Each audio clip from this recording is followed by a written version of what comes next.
দেখ, বলছে লোকটি কথা বলতে বলতে খাবার খায়, এটাকে ট্রান্সলেট করলে কি হবে ইংলিশে?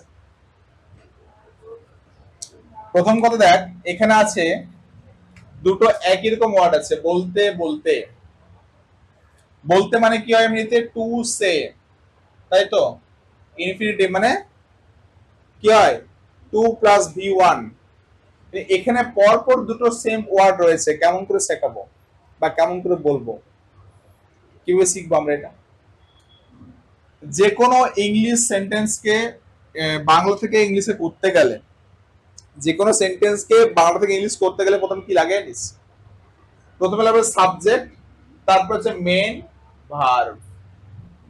কি আছে? খায়।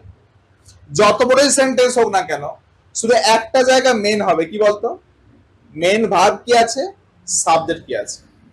আমার বোর্ডে দেখ, তাই ক্যামেরায় নয়, বোর্ডে দেখ। ওটা ক্যামেরা ঠিক পরে দেখবি, মোবাইলে দেখবি ঘরে গিয়ে, আগে এদিকে দেখ। তাহলে আগে হচ্ছে সাবজেক্ট, দিয়ে হচ্ছে ভার্ব, তাই তো। যত বড় সেন্টেন্স হয়ে যায় না কেন, মেন হচ্ছে ভার্বটা যদি জানতে পারিস কি হবে, সবটাই ইজিলি ট্রান্সলেট করা যাবে। ক্লিয়ার? তাহলে লোকটি খাবার খায়, খাবারটা কি এখানে অবজেক্ট, তাই তো। আর খায়, এই কথা বলতে বলতে এটাকে পরে ভাববি, আগে লোকটি খাবার খায় এটা ভাব। তাহলে কি হবে? দ্য ম্যান, কি হবে? খাবার খায় মানে কোন টেন্স? খায়, যায়, পরে, ঘুমায়, কি এগুলো? Present indefinite. তাহলে কি হবে? ম্যান ইটস, তাই তো। কি হবে? It's food. The man it's, it's কেন হলো? থার্ড পারসন সিঙ্গুলার নাম্বারে আছে বলে তার জন্য হলো। The man it's food. হয়ে গেছে না বাকি আছে? বাকি আছে। এই কথা বলতে বলতে এটাকে আমরা কি করব? কথা বলতে বলতে এটাকে কি লিখবো? এইটাকে মানে ব্যাপারটা কেমন মন দিয়ে শুনে নেয়, যখন লোকটি খাবার খায় তখন সে কথা বলে, তাই তো। ব্যাপারটা তাই আসছে, কথা বলতে বলতে খাবার খায় মানে কি? খাবার খাচ্ছে আর কথা বলছে, দুটো কাজ সেম চলছে। এইরকম যদি হয়, একই রকম ওয়ার্ড ইউজ করি আমরা, তখন আমরা জাস্ট এখানে জিনিস ইউজ করবো, যেটা মন দিয়ে শিখে রাখ। দ্য ম্যান ইটস ফুড, এখানে লিখবে একটা হোয়াইল, WHILE, হোয়াইল। এরপর বলতে বলতে, বলা মানে কি? টক বা টেল, টকিং ওয়ার্ডস বা ওয়াইল টকিং ওয়ার্ডস লেখা দরকার নেই, টকিং মানে হচ্ছে কথা বলা, তাই তো। তাহলে the man it's food while talking.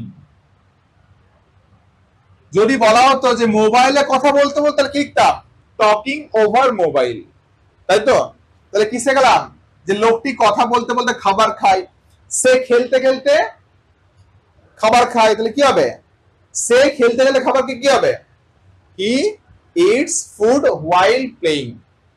Same to same, while talking, while playing, while going. Yes, যখনই এরকম বলতে বলতে, খেতে খেতে, পড়তে পড়তে এরকম থাকবে, তখনই এখানে জাস্ট একটা হোয়াইল ইউজ করবি, তারপর আইএনজি ওয়ার্ডটা ইউজ করবি, যে ভার্বটা হবে সেটা। ক্লিয়ার? আচ্ছা, সেকেন্ড সেন্টেন্স কি বলছে? তোমরা ফুলগুলি কোথায় রেখেছো? ফলগুলি, ফুল না, ফলগুলি। তো তোমরা ফলগুলি কোথায় রেখেছো, কি হবে? কিভাবে করব? কোথায় ইংরেজি কি? কোথায় মানে কি? কোনটা? হোয়ের।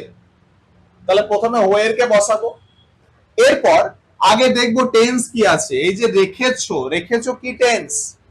দুটো হতে পারে, এক হচ্ছে পাস্ট ইনডিফিনাইট বা প্রেজেন্ট পারফেক্ট। যদি প্রেজেন্ট পারফেক্ট হয়, তাহলে সেক্ষেত্রে কি লিখবো? হ্যাভ বা হ্যাজ প্লাস V3। তাহলে এখানে সাবজেক্ট কি আছে? তোমরা, তাই তো। তোমরা মানে ইউ। আর রেখেছো মানে কিপ, কিপের V3 ফর্ম কেপ্ট। তো ইউএসএন কোনটা হয়, হ্যাভ না হ্যাজ? হ্যাভ হয়। তারপর তুই বসা হোয়ের, তারপর বসাবি হ্যাভ, আগে ইউ বসাবি না। হোয়ের WH টা পরে লিখিস না, পরে লিখবি, আগে মন দিয়ে শোন। হোয়েরটার পরে তোকে বসাতে হবে কোনটা? সেই অক্সিলারি ভার্বটা যে টেন্সের ক্ষেত্রে হবে। ক্লিয়ার? তাহলে হোয়ের হ্যাভ, এরপর বসা সাবজেক্টটাকে, হোয়ের হ্যাভ ইউ। আচ্ছা, রাখাই কি বললাম? কিপ, কেপ্ট, কেপ্ট, তাই তো। Where have you kept. হলো, এই পর্যন্ত হয়েছে। এরপর বাকি কি রয়েছে? ফলগুলি। ফলগুলি মানে নির্দিষ্ট ফলের কথা বলছে, তাই তো। তাহলে দা fruits. where have you kept the fruits? লেখার অনেক সময় পাবি, এখন জাস্ট দেখ মন দিয়ে, শোন এটা কি বলতে আছি দেখ। ক্লিয়ার? এরপর 3 নাম্বার, সে খুব সময়নিষ্ঠ। এটা মানে কি? সময়নিষ্ঠ কাকে বলে নিস? যে সময় সমস্ত কাজকর্ম করে তাকে বলে সময়নিষ্ঠ।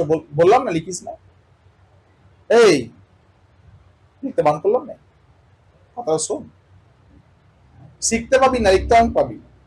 লেখা আর শেখার মধ্যে পার্থক্য আছে।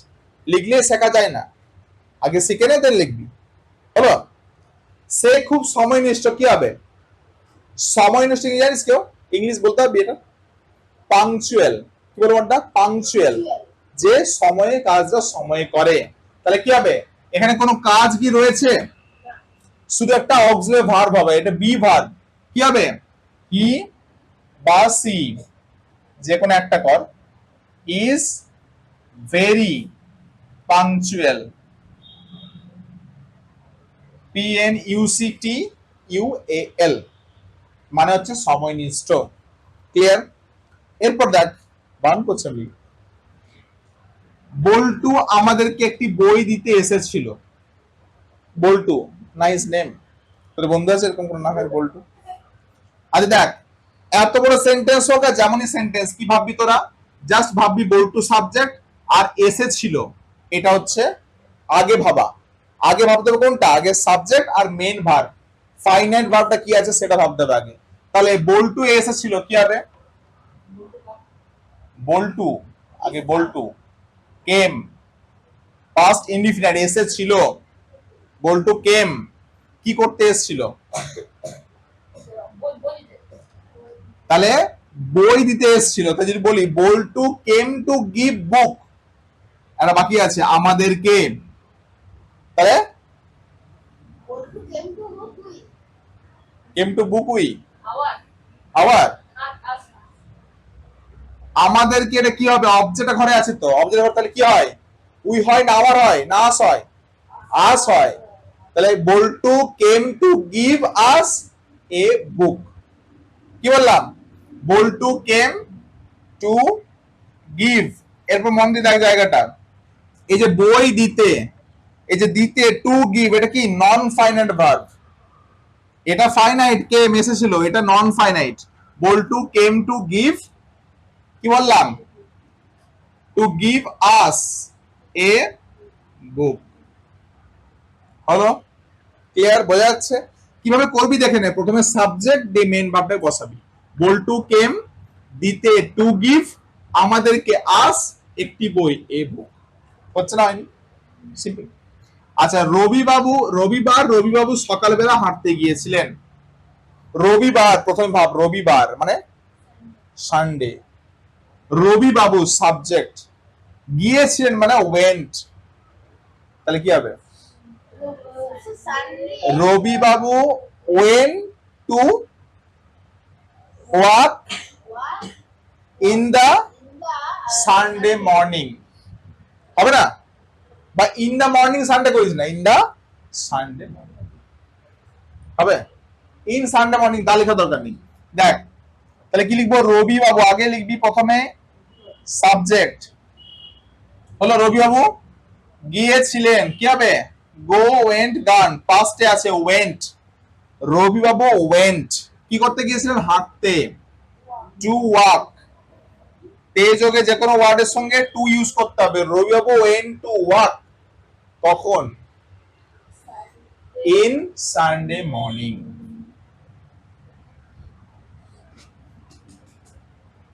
হচ্ছে না? হয়নি? Rabibabu went to walk in Sunday morning. Clear? এলো পুরোটা। আগে ভাববি সাবজেক্ট, তারপরে ভাববি মেন ভার্ব। এইটা ধরে করবি, যে কোনো সেন্টেন্স, যত বড়ই সেন্টেন্স হোক না কেন, ইজিলি হয়ে যাবে। কে তোমাকে নিমন্ত্রণ করেছিল? কে ইংরেজি কি? হু। এরপর হু যদি হয়ে যায়, এরপর ভাব টেন্সটা কি রয়েছে? নিমন্ত্রণ করেছিল, মানে প্রেজেন্ট না পাস্ট? করেছিল, পাস্ট, তাই তো? তাহলে নিমন্ত্রণ করা ইংরেজি কি? ইনভাইট। পাস্টে করলে কি হয়? ইনভাইটেড। তাহলে হু ইনভাইটেড তোমাকে, মানে কি হয়? ইউ। তাহলে কি হবে? হু ইনভাইটেড ইউ। লাস্টে কোশ্চেন মার্কটা দিবি, না হলে এত বড় সাইজের রসগোল্লা খাওয়াবে টিচার কোশ্চেন মার্ক না দিলে, না দিতে পারিস। ওই এরকম চ্যাপটাই তো হয়, পুরো গোলটা হয় না রসগোল্লা। আবার হাত দিলে চেপটে যাবে, লম্বা হয়ে এমনি হয়ে যাবে ওটা। হ্যাঁ রসটা চলে গেল তো। আরে দেখ, ভেড়াগুলি মাঠে সকাল থেকে চড়ছে, সকাল থেকে ভুলে যা, আগে ভাব চড়ছে মানে কি টেন্স, কোনটা কন্টিনিউয়াস হবে, তাই তো। যদি সকাল থেকে না থাকতো তাহলে কি হতো, প্রেজেন্ট কন্টিনিউয়াস হতো। যেহেতু সকাল থেকে আছে মানে একটা কাজ শুরু হয়েছে এখনো চলছে, মানে প্রেজেন্ট পারফেক্ট কন্টিনিউয়াস, পারফেক্ট নয় পারফেক্ট কন্টিনিউয়াস, মানে খিচুড়ি টেন্স। খিচুড়ি, ডাল আর চাল, মানে কন্টিনিউয়াস আর পারফেক্ট দুটো মিস করলে কি হয়, খিচুড়ি টেন্সটা চলে আসে। তাই কি হবে, ভেড়াগুলি মানে কোনগুলি, দা, ভেড়া কি, শিপ, ইয়েস, দা শিপ। আচ্ছা, এরপর দা শিপের সঙ্গে কি লিখবো, এগুলো কি লিখবো, হ্যাজ বিন কেন হবে, দা শিপ ভেড়াগুলি, কতগুলি ভেড়া আছে, একটি ভেড়া, একের বেশি, ইয়েস, দা শিপ হ্যাভ বিন।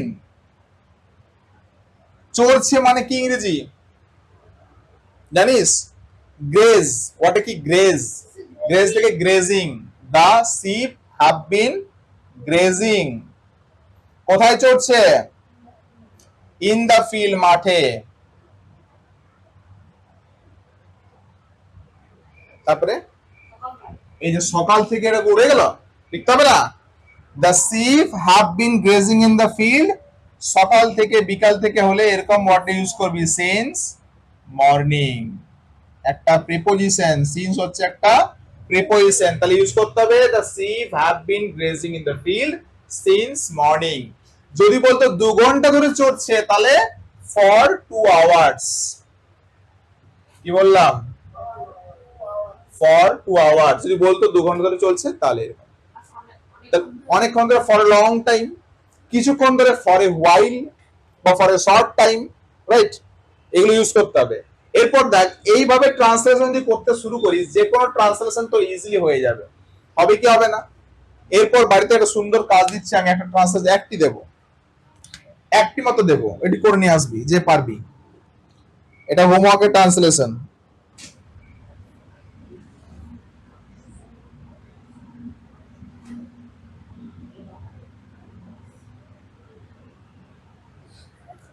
মন্টু বাবু সকালবেলা ঘুম থেকে উঠে মুখ হাত ধুয়ে বাজারে গেলেন মাছ কিনতে।